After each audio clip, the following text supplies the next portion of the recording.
You're listening to Smart Moves with your hosts, Ann Riley Caldwell and Matt Wilson.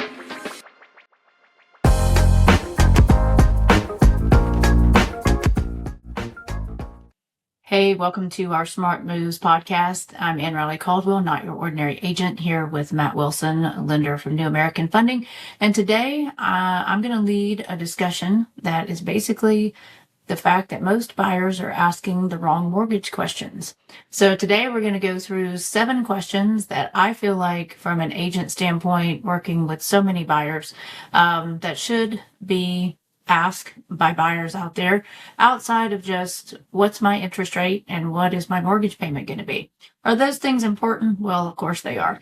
But I believe, after seeing a lot of deals go south, as in not make it to closing, dealing with a lot of different lenders, especially when I work with sellers, and I also work with a new construction builder.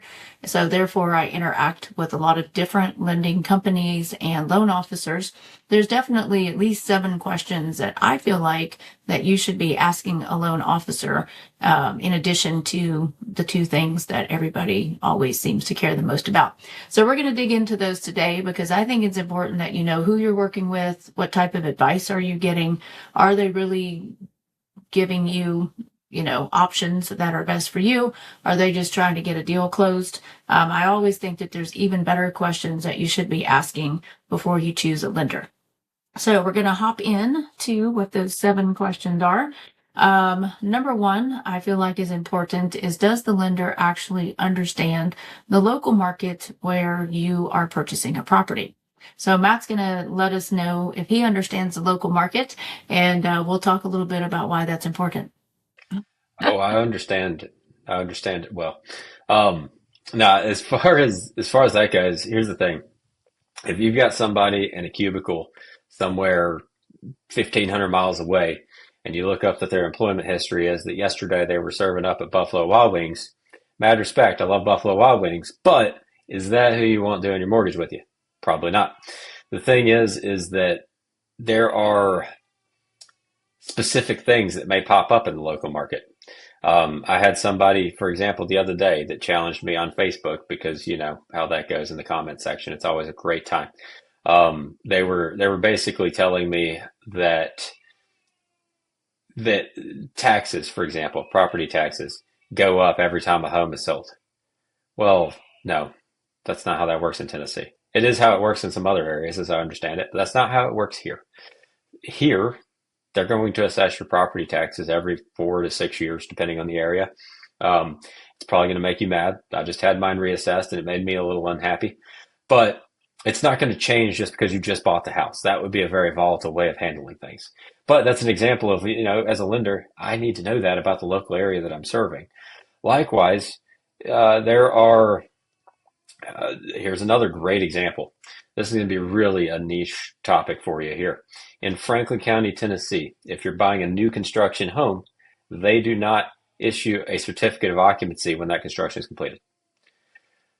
And if you're asking yourself what in the world that means that the government doesn't come behind everything and say, hey, we believe you can live here, that this is habitable. They just assume that whoever you hired to build the house, or whoever you're buying the newly built house from, is smart enough to build a house that's good enough for you to live in.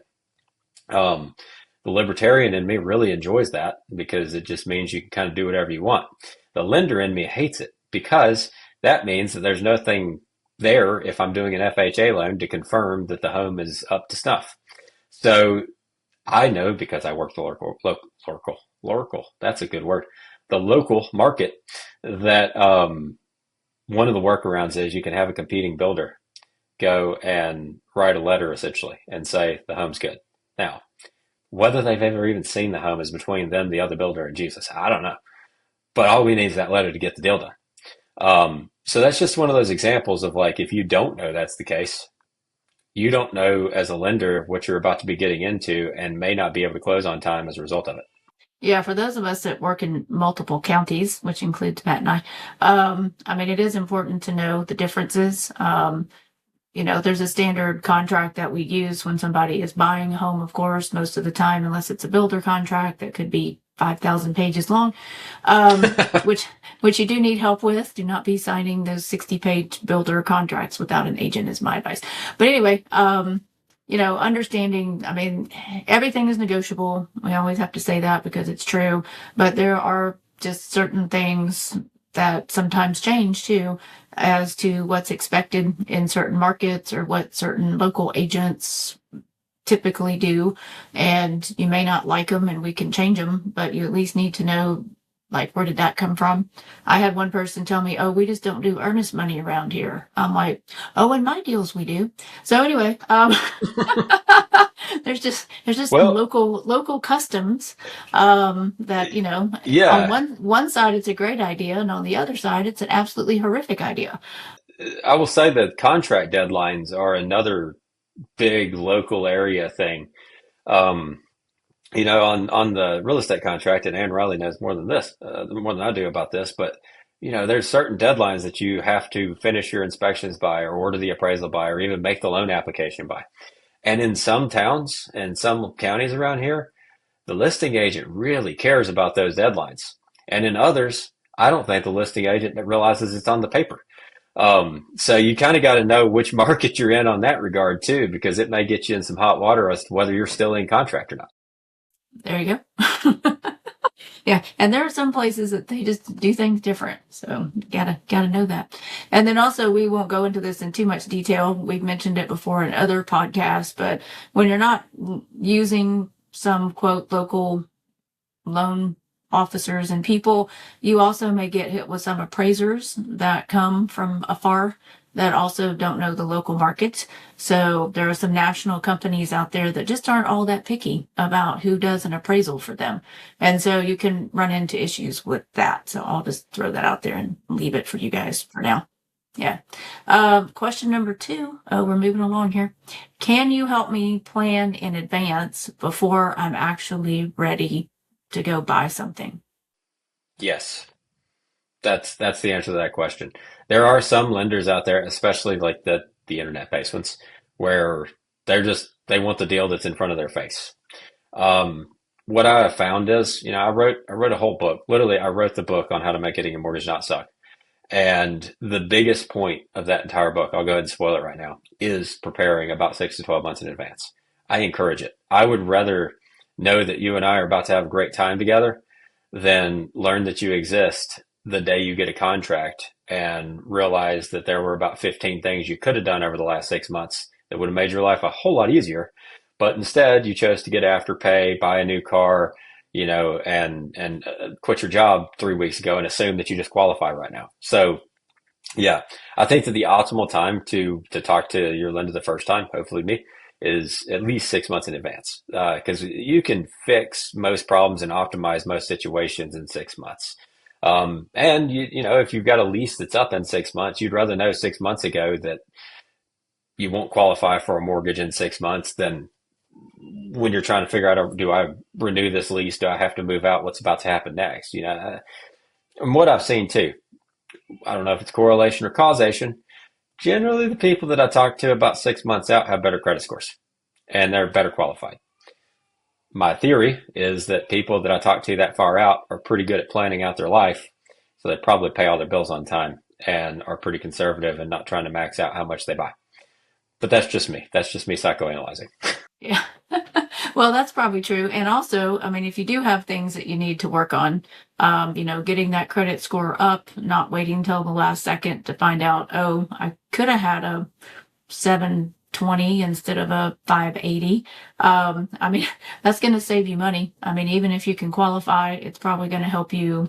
I mean, it's going to help you in so many ways. I mean, I get people all the time, obviously coming to my website on the real estate side, browsing as they tell me.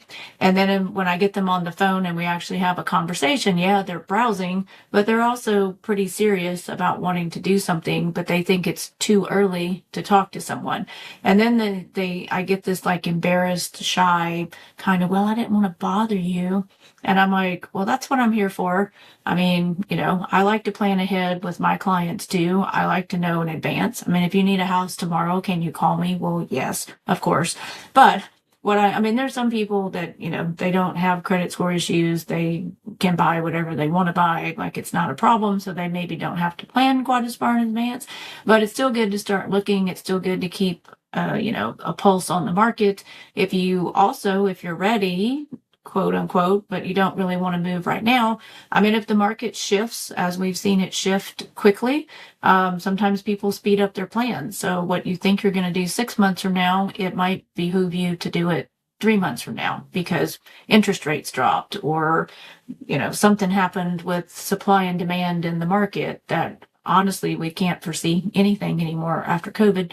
So given those parameters, what you think is planning in advance, it may come a lot faster than you think. I get all kinds of people saying my lease is up in 2 months and I got to figure out what to do. It would have been even better if we'd started this, like Matt said, 6 months ago, but here we are. So let's hurry up and see if you're going to have to renew your lease. And is it going to be most people are trying to figure out, am I paying more month to month because I legitimately can get in a house, or do I just need to renew my lease at a lower cost per month? I get that all the time. So anyway, I mean, we're not dissuading you if you're cutting it close, but at the same time, there's just so many positive things by talking in advance, because then I also get the phone call from people who say it's going to be 6 months, who all of a sudden wake up and see a house they like and it is next week. So anyway, there are a lot of agents that won't walk you through that process. I mean, I've worked with clients for 5 years, waiting for them to get their credit score up, waiting for them to get a better paying job, helping them navigate things that have hit them in life. Like last year, I think I had 3 closings with people I'd been talking to for 3 to 5 years. So, I mean, Matt helped a lot of those people too. So he talked to them off and on for 3 to 5 years. I just had a call last week, with a guy with the 610 credit score who told me some things that he was thinking about doing to try to raise his credit score. And of course, Matt knows more than I do, but we've had a million conversations plus all these podcasts. And I'm pretty sure what he was getting ready to do was not going to help him. It was just going to cost him a bunch of money. So I immediately try to get people to talk to Matt because he can run scenarios for you. So please stop guessing on what you think is going to increase your credit score and quit listening to your cousin, because a lot of times you're doing something that's actually either not going to move the needle and you just blew a whole bunch of money, or you're actually putting yourself backwards, because sometimes you can do things that seem right and you don't go in the right direction. So yes, we help you plan in advance. All right, question number 3 that I suggested you ask: will you look at the full picture of my life and not just my approval amount and send me out there shopping for houses? Yes. What I'll tell you there is, if you talk to a lender and from the front to the back of the conversation, it pretty much just stays on, we got the lowest rate, or something like that. First off, here's the thing. They don't know if they got the lowest rate because you can't lock one until you got a house anyway. And that could be tomorrow, or that could be 6 months from now, or a year, or 5, like she just said. When I'm talking to people, and that's all that they're focused on, I try to also help my clientele understand too. Let's look at the big picture. Here's one example. I've got a gentleman I'm helping right now that his big goal was he just wanted to move into the house without bringing any money in. One of the cool things we can do is that you can buy down your interest rate and get a lower interest rate because you paid extra closing costs effectively. That's cool. In a lot of situations, that makes a lot of sense. For this fella, he's going the other direction. I'm paying him his closing costs and he's getting a higher interest rate. He also, because of that, was able to offer on the house without having to have the seller pay his closing costs, because I am. And with that being the case, he got it for a cheaper price overall than he would have. And he's just got his appraisal yesterday. He's going into it $20,000 cheaper than the appraised amount was. So, had we been just hyper focused on just one thing there, just the payment, then we would have missed the opportunity for him to not have to pay, $8,500 in closing costs there. Likewise, I talk to people frequently that if they're moving up or relocating, they're like, I've got all this equity in this house. I want to take all of that and put it in that house. I'm like, cool. Well, you also have a $1,500 combined car payment between the two vehicles on your credit report. What if maybe we took $100 of that and put it on that instead? And overall your financial picture gets better. So those are just a couple of examples of where it would behoove all of us to take a big picture look at everything and not just stare at the mortgage and keep it in isolation. Yeah, because there's a lot of times that people don't really realize, because I have these conversations all the time with them and send them back to Matt. Putting down an extra 10, 20, $30,000, probably not moving your mortgage payment as much as you think it's going to. And now you don't have access to that 10, 20, $30,000. We also run into situations where people could take money out of their retirement accounts, and there's all kinds of tax implications and can they pay it back? And there's a lot of questions that people don't know to ask about that. And sometimes they have to, sometimes they want to, and other times they should not. And so, when it comes to looking at all your options, I haven't met a lot of lenders that care, because they're just trying to get you qualified, and they'll take whatever money you want to give them. They'll let you put down whatever you want to. Ultimately, at the end of the day, it's your decision. But if you don't have a loan officer that's asking you some of those questions, then they're not really trying to help you think through what could be best for you. That's why our podcast is called Smart Moves, because we're trying to help you make smart moves. Obviously, if you want to buy or sell a house, that's why we're here. But at the same time, there's sometimes even better ways to do things that people just aren't even going to think to walk you through or run scenarios for you or ask you about. This is true, when you're getting your first mortgage. It's true when you're getting a HELOC. It's true if you're thinking about refinancing. that's one of the things. So I'm going to skip to question 5 because I just happened to segue into it by mistake. But a couple of things here. Will you work with everybody from start to finish? And we can also define start to finish, I suppose, now that we sort of set that up a little bit. Yeah. I do work with everybody from start to finish. And I think what you may be asking there is is it a situation where you talk to a guy on the phone one time and then the next thing you know, you never hear from him again? That's not how it works with me. Now, I have a team to help me help more people at a higher level, but the way that I operate is initial contact, for the most part, handled by me, depending on if it, like next week I'm out of town. I don't want anybody to fall through the cracks. So my loan partner is going to be the one taking the initial contact. But I do the initial loan consultation for everybody that comes through. And the initial loan consultation is where I hop on Zoom with every client. There's all these places that they push button, get a mortgage, whatever. You're about to spend hundreds of thousands of dollars on something and finance it over probably the rest of your life, figuratively speaking here. So, if nothing else, it's half of a life sentence, there you go. But is that technically correct? 65 years of life sentence, right? Am I making that up? I don't know. Sounds good. We're going to go with it. Anyway, that's irrelevant. You probably aren't going to make it the whole 65 years, depending on when you started. Yeah, depending on when you committed that crime. That's right. Anyway, back to the show.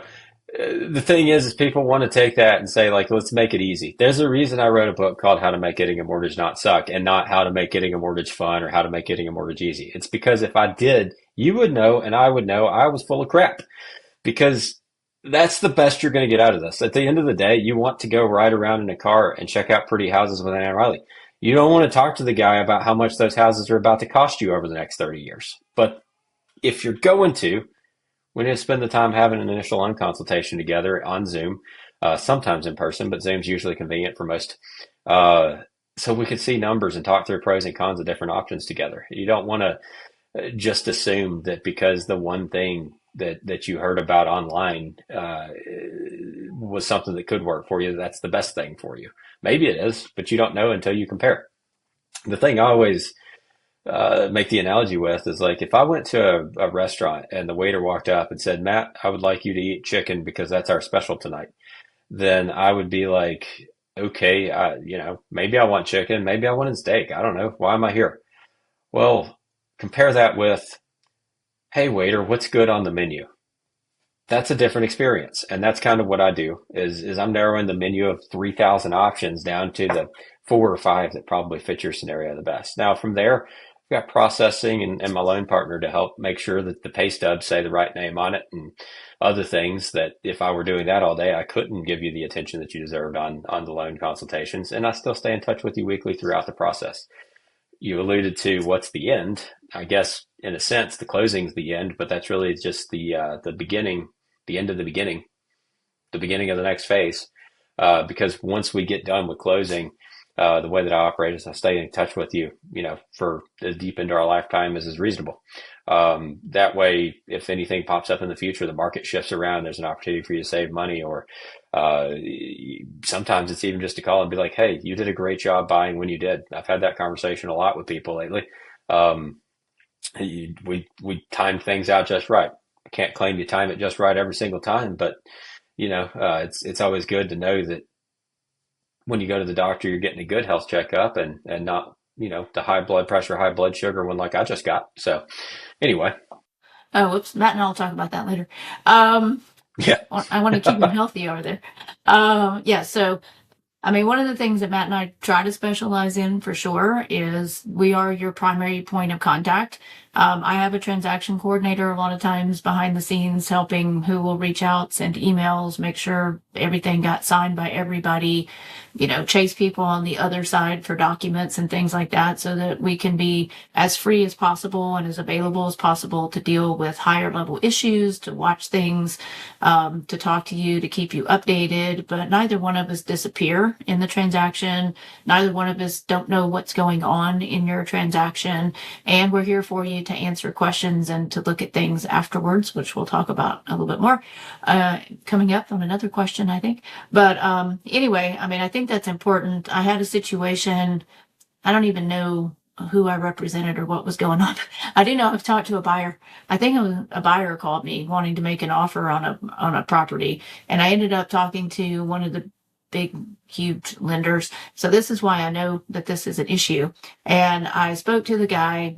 For some reason, there was something going on in that transaction that the seller really needed to close quickly.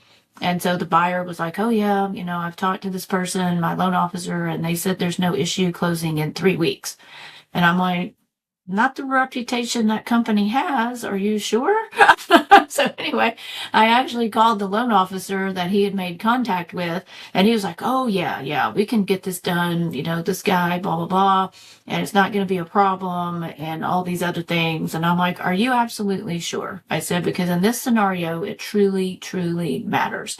And he was like, oh yeah, no, we do this all the time, and I'm going to stay on top of it, and you can call me anytime and I can give you updates. So of course we move forward. I honestly don't remember everything that happened because it was a long time ago, but we move forward, and then we start getting to this 21-day, timeline. And then all of a sudden, can't find that guy. He's disappeared. He doesn't want to talk to anybody. I end up getting handed off to some lady who was not nearly as nice as the first person I talked to, who, didn't really care whether this got done in 21 days or not. Days are ticking. I'm calling, I'm following up, I'm nicely trying to push everybody, I'm trying to get updates. Then I had to talk to a third person. I'm like, how many people do I need to talk to in this transaction just to find out if we're going to meet the 21 days? Well, then of course we're not going to meet the 21 days. Finally get the first guy back on the phone, and I said, so somebody out of all these people that I keep having to go through just told me we're not going to make the 21 days that you promised me before we ever started this whole scenario, went under contract, all these things. And then he's like, oh, well, I don't know anything about that. And so, he just checked out. He's just on to the next phone call, the next person, whatever. So then he's like, oh, I got to go check. I got to go see what I can do. It was just not good. Like, it's not good for me, because I'm wasting time chasing people I shouldn't have to be chasing. I'm not getting told the truth. There's only so much I can do. These people aren't local. You can't go into an office and find anybody. You can't do anything. You're just totally calling a 1-800 number and trying to dial extensions and hoping that somebody's going to give you an update on something. And then the poor buyer, they can't get the right people on the phone. They're doing all the stuff. He really was doing all the stuff he should be doing. He wasn't slowing anything down. So, and then, I don't know that they even used a local appraiser. It was just like, oh my goodness. So anyway, this is why we're giving you questions to ask. You may not get honest answers from everybody, but you should be asking. At least you can go back and say, that's not what you told me when this whole thing started. And if you have time, you can change lenders. I mean, it's not ideal, but I've seen it happen. And lenders can come in at the last minute and salvage things, but I mean, don't make that your game plan either, but just saying. Yeah, that wouldn't help my blood pressure as much either. That wraps up part 1. In part 2, we get into some of the most important questions on this list. Head over to part 2 right now. We'll pick right back up where we left off.